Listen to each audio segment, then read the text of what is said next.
지난 시간 쿠르스크의 돌출부에 소련군이 모여들기 시작했고요. 우주방어가 시작이 됐습니다.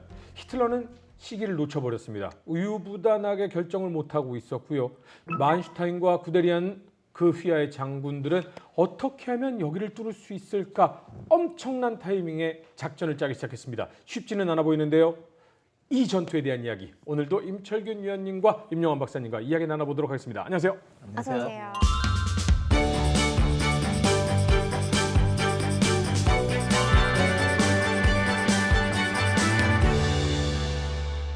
역사상 지상 최대 규모의 기갑 전투가 펼쳐질 예정입니다. 전투 개시 시점으로 한번 넘어가 보도록 할 텐데요. 독일군이 당연히 먼저 전투를 시작을 하겠죠. 7월 5일 02시경에 지뢰지대를 개척하고 있던 독일군의 공병 한 명이 소련군에게 포로로 잡힙니다. 그 사람을 신문을 해보니까 독일군이 03시에 공격할 거라고 술술 다 불어버린 거예요. 그러자 주거프는 바로 쏴! 선제 사격해! 라고 해서 공격 준비 파괴 사격을 명령을 하고 소련 포병들의 공격 준비 파괴 사격이 먼저 시작이 됐는데 집결지를 잘 몰랐나 봐요. 별다른 피해가 없었어요. 엉뚱한 데 나와서 네. 공격이 시작이 됐군요. 그래가지고 독일군은 우리 공격 기도가 왜 노출됐지? 이거 이상하다. 시간 좀 늦추자. 3시간 뒤에 공격하기로 합니다. 그러면 이제 서서 포격을 보기 시작했군요. 야, 저기다가 엄청 열심히 쏜다 하고 그렇죠. 3시간 동안 보고 있었군요. 네. 얘네들이 알고 있네? 하고 이제 3시간 정도 늦추자라고 해서 3시간 뒤에 공격이 시작이 됩니다. 서전은 먼저 공중전이 펼쳐졌어요. 그래서 포케불크하고 라브키친이 공중에서 맞닥뜨렸는데 독일군이 공중 우세를 가져갔습니다. 그 엄청난 공습에도 불구하고 살아남은 소련군의 지뢰지대와 보병들의 결사항전에 휘말려서 여전히 진격이 더디기 그지 없었습니다. 그 상황에서 독일 제6사단은 08시경 26대의 티거 전차와 12대의 지뢰 제거 차량 중대를 앞세워서 진격을 했는데 이 부대들을 대상으로 소련 1개 기갑 여단이 정면에서 반돌격을 가해왔어요. 그러자 이 티거들이 옥하강을 건너서 교전을 해가지고 50대의 T-34 중에 46대를 경멸해버립니다. 근데 티거는 한 대도 파괴가 안 됐어요. 이러니까 사자와 양대 대결이라고 하죠. 네. 그렇죠. 이렇게 전차 대 전차에서는 티거가 위력을 발휘했는데 지뢰지대, 참호선 엄청나잖아요. 철조망지대. 안 되는 거예요. 돌파가 1마일 단위로 계속 끊어져요. 그러다 보니까 나머지 부대들이 어떻게 해서든 진격을 해가지고 보브릭이라는 마을 근처까지 가긴 갔는데 거기서 또 멈추고 또 일부 부대가 약간 돌파해서 오르바트카 마을 근처로까지 갔는데 또 멈추고 이런 상황이 계속 반복이 됩니다. 상황이 이렇게 되다 보니까 말터 모델이 이제 마지막 도박으로 마지막 카드를 꺼내 듭니다.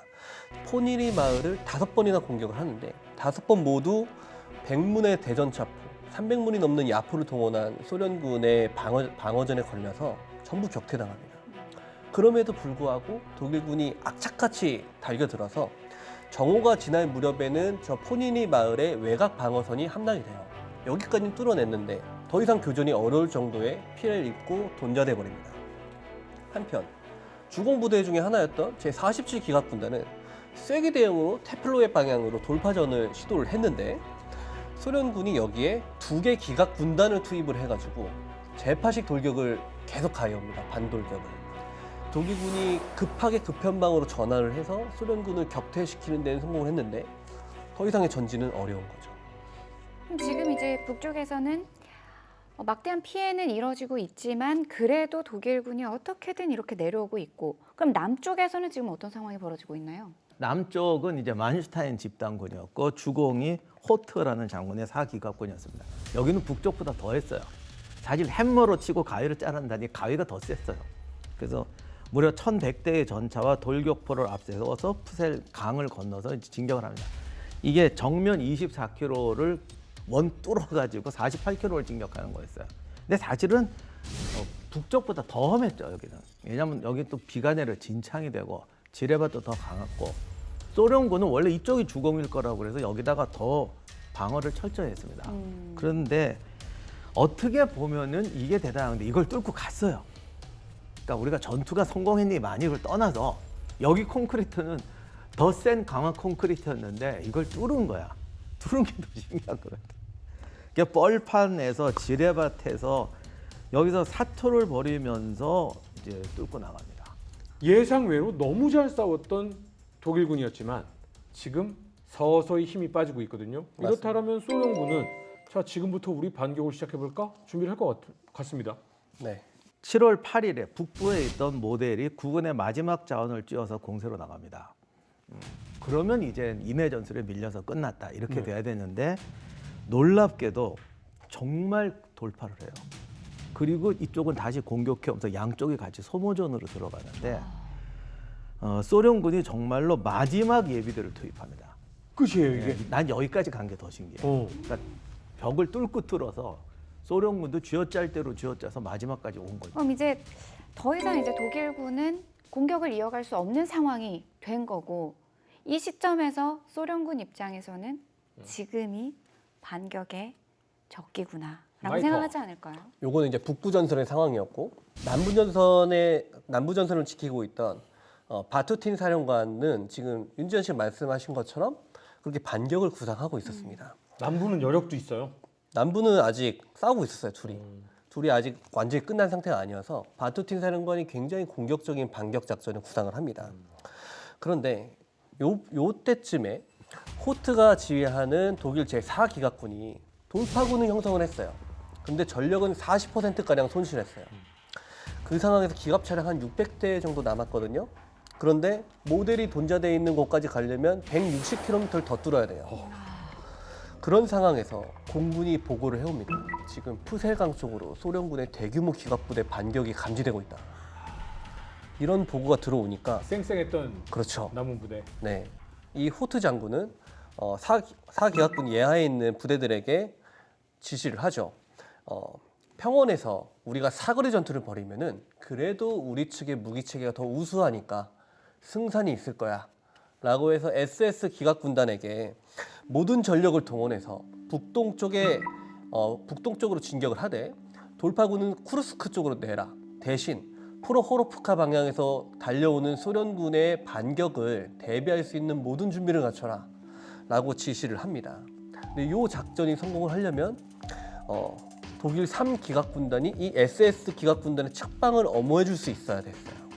그 예하에 라이프슈탄다르테 사단의 판터 전차 1개 중대가 소련의 T-34 전차 1개 연대를 격파하면서 진격을 시작을 했는데 그러면서 48기갑군단 예하의 11기갑 사단의 선봉과 접촉을 하는 데 성공을 합니다. 그래서 어느 정도 성과는 보여요. 소련 제6군이 군의 사령부까지 진격하는 데는 성공을 했는데 거기서 돈자됩니다. 그때 소련군이 반격을 가해오기 시작하는 거죠. 그러면서 그 역습 부대를 분쇄하기 위해서 지금 교전하고 있는 소련군 부대, 그 부대가 소련 제6근위 전차 군단이었는데 독일의 48기갑 군단에게 이 6근위 전차 군단을 포위해서 섬멸하라고 지시를 합니다. 이것도 포위해서 섬멸을 해요, 독일군이. 소련군도 예하의 대전차 화기가 거의 다 파괴됐어요. 20개 이상의 부대가 전력의 절반 이하예요. 그러니까 이거 더 이상 못하겠는데 라는 생각이 들 때쯤 독일군이 참호를 파기 시작했다는 보고가 올라옵니다. 더 이상 이제 독일군도 공세 전력이 부족하다는 거죠. 그러니까 여기서 이제 한 번 더 반격을 해야겠다라고 바투틴이 결심을 하고 전차 800대를 투입을 합니다. 거기에 소총 3개 군단을 더 투입을 해서 대반격을 준비를 하죠. 그러면서 붙어보니까 판터랑 티거한테 안 되겠거든요. 그래서 T-34 부대장들한테 다 얘기를 합니다. 백병전을 해. 기갑 백병전을 해. 어떻게 해서든 가까이 접근해. 그래서 쏴가지고 주저앉혀. 그 다음에 보병이 기어 올라가. 얼마가 죽어도 상관없어. 백병전해! 라고 지시를 합니다. 그러면서 이제 양측은 푸셀강 동쪽에 있는 북동쪽에 있는 평원지대에서 대규모의 전투를 벌일 준비에 돌입을 하게 되는 거죠. 어찌됐든 이렇게 돼서 이 본격적인 소련군의 반격이 시작이 되면서 결정적인 전투가 시작이 됩니다. 이제는 어떻게 보면 주력 부대들이 이제 부딪히는 거죠. 그렇죠. SS 기갑 군단장이 무전으로 명령을 내립니다.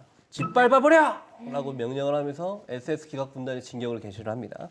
푸젤강을 도하해서 진격을 했는데 전체적인 군단의 돌파 중심은 12.8km 정도로 계획을 했어요. 근데 가는 동안에 계속 소련군의 포, 박격포, 로켓 이런 진지들이 가득하잖아요. 깨트리면서 갔는데 다음 날 08시 30분에 소련군에서 무전이 날라옵니다. 스텔! 스텔! 스텔! 라는 무전이 날라옵니다. 강철이라는 뜻이거든요. 이게 암호명이었어요. 그래서 엄청난 공격 준비 사격과 카투사 로켓이 나타난 다음에 아까 800대 전차 준비했다고 했죠. 네. 그 전차들이 돌격을 하기 시작한 거예요. 푸젤강의 북동쪽에 보면 대평원 지대가 있는데 그 평원 지대 전체를 전차가 뒤덮으면서 돌격을 하기 시작했습니다. 그런데 돌격해오던 소련군들이 갑자기 주춤해졌습니다. 왜요? 저게 계속 지뢰지대, 참호, 지뢰지대, 참호, 네. 지뢰지대, 참호 파놨잖아요. 네. 대전차호도 엄청나게 크게 파가지고 전차들 빠지게 만들어놨단 말이에요. 근데 그 앞에 이 전차군이 열심히 싸웠다고 했잖아요, 소련. 이 사람들이 퇴각하거나 진지를 인계할 때 여기 지뢰 있어요, 여기 대전차호 있어요, 조심하세요라고 해야 되는데 네. 안 가르쳐 준 거예요. 소련 제5 근위 전차군에게. 아 그게 이 전부대가 그걸 알고 있음에도 이게 인수인계를 제대로 안 해준 거예요? 깜빡한 거죠. 자기들도 막 치고 받고 하느라 이제 지칠 대로 저런. 지쳐 있으니까. 그러다 보니까 수십 대의 소련군 전차가 뒤엉켜서 대혼란이 발생하니까 거기에 독일군의 포병 화력이 그대로 떨어집니다. 그래서 화력경멸 구역 사격 단 한 번에 그 전차여단 전차의 절반이 날아가요. 아하. 근데 숫자가 너무 많았어요. 800대의 소총 군단 3개가 들러붙었다고 했잖아요. 네. 죽여도 끝이 안 나는 거예요. 독일군의 대대장 중에 전방 기갑철탄병 대대장 중에 요한 파이퍼라는 사람이 있었는데 이 사람은 수레에다가 수류탄을 묶어가지고 자기가 T-34 전차에 들이받아서 그 전차를 주저앉히기로 했고요. 나중에 저기 발치전투 때 영화에도 나왔던 유명한 파이퍼. 맞습니다. 그리고 이 사단의 기갑 대대장 중에는 리벤트로프라는 사람이 또 있었는데 자신이 몰던 전차로 소련군 전차를 14대를 격파하기로 했어요. 이렇게 막 격렬하게 손에 잡히는 거 아무거나 다 짚고 싸워도 숫자가 안 되는 끝이 거죠. 보이지 않죠. 그렇죠. 전술적으로는 독일군, 특히 SS 기갑군단이 항상 셌거든요. 얘들이 승리를 했는데 중요한 거는 결국 전투력이 다 끝나버렸다는 거죠. 그리고 저 뒤에 또 싱싱한 소련군 부대가 또 있다. 이게 정보 요약 보고가 있어요. 네. 아직 300대 남았다. 아직 한 발 남았다가 아니라 아직 300대가 더 남았다. 4개 소총 사단이 더 남아 있다. 근데 그것 빼고 추가 병력이 전선으로 또 오고 있다. 그 보고가 또 올라옵니다. 이러면 마음의 여유가 생기는 건 소련 측이네요. 그렇죠. 그래서 소련군이 재반격을 다시 한번 준비를 합니다. 7월 13일 오전에 제10근위 기계화여단, 제24 근위전차여단, 제95 소총 군단 등등등 살아남은 부대들을 긁어 모아서 다시 연합부대를 편성해가지고 공격을 하는데 그래서 독일군 SS 기갑군단 예하의 토텐코프 사단장이 이 부대들을 발견을 하고 226고지로 병력들을 철수를 시켜서 거기서 방어전을 했어요. 그런데 너무 많이 몰려오니까 안 되겠다.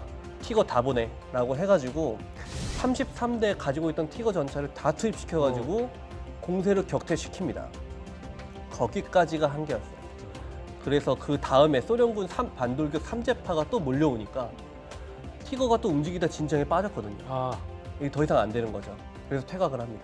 잠시 이 북부로 다시 이야기를 해보자면 독일의 발터 모델 장군과 소련의 주코프 장군이 맞붙게 되죠. 주저앉은 거 아니었어요, 북부는?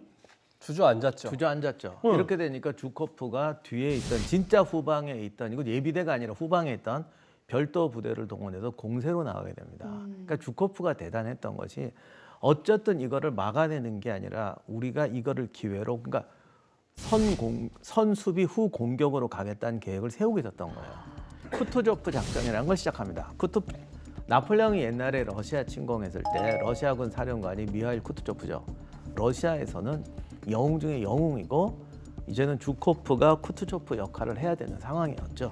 그래서 무려 20만의 병력과 750대의 기갑 차량 그리고 우익에는 17만의 병력과 350대의 기갑 차량을 배치하고 돌출부 우측방에서 한쪽에서 나가서 독일군을 붙들고 그 다음에 3군과 64군이 돌출부 전면으로 들어가서 미는 거였습니다. 이게 독일군이 완전히 덫에 걸리긴 걸린 거예요. 아무튼 이렇게 돼서 대반격 역습, 새로운 전역을 기획하고 있었는데 독일군은 이걸 완전히 놓치고 있었습니다.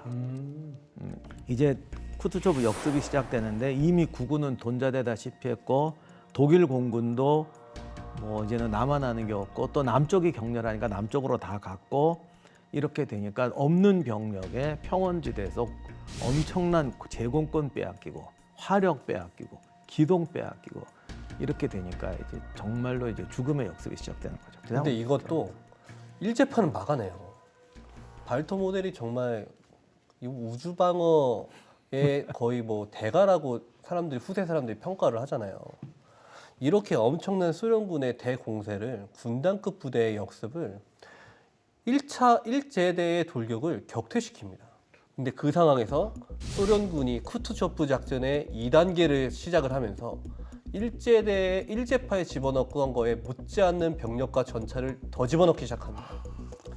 이때부터는 답이 없죠. 그래서 히틀러가 절대로 물러서지 마! 라고 명령을 했는데도 불구하고 그 명령을 무시하고 퇴각해버립니다. 이제는 뭐 이런 상황에 히틀러가 뭐 할 수 있는 게 없을 것 같은데 히틀러는 어떤 판단을 내리나요? 이때 이탈리아의 시칠리아에 연합군이 상륙합니다. 그러니까 히틀러 입장에서 보면 이제 드디어 유럽 침공이 시작된 것이고 유럽을 막으려면 노르웨이부터 프랑스까지가 서부, 전선이 어마어마해. 프랑스에서 이탈리아까지가 남부예요. 이렇게 되니까 러시아 전선에 있는 병력을 빼낼 수밖에 없는 거죠. 거기다가 이탈리아가 무너지기 직전이었는데 히틀러 입장에서 이탈리아군이 전혀 도움이 안 된다고 해도 어떻게 보면 파시즘 선배였던 무솔리니가 무너진다는 것은 그 정치적 이게 엄청난 데미지거든. 그러니까 어떻게든 이탈리아로 병력을 보내야 된다. 이러다 보니까 이제 시타델 작전은 중지한다. 이제는 전력이 저쪽으로 가야 된다. 이렇게 돼서 쿠르스크 전역 자체가 끝나게 됩니다.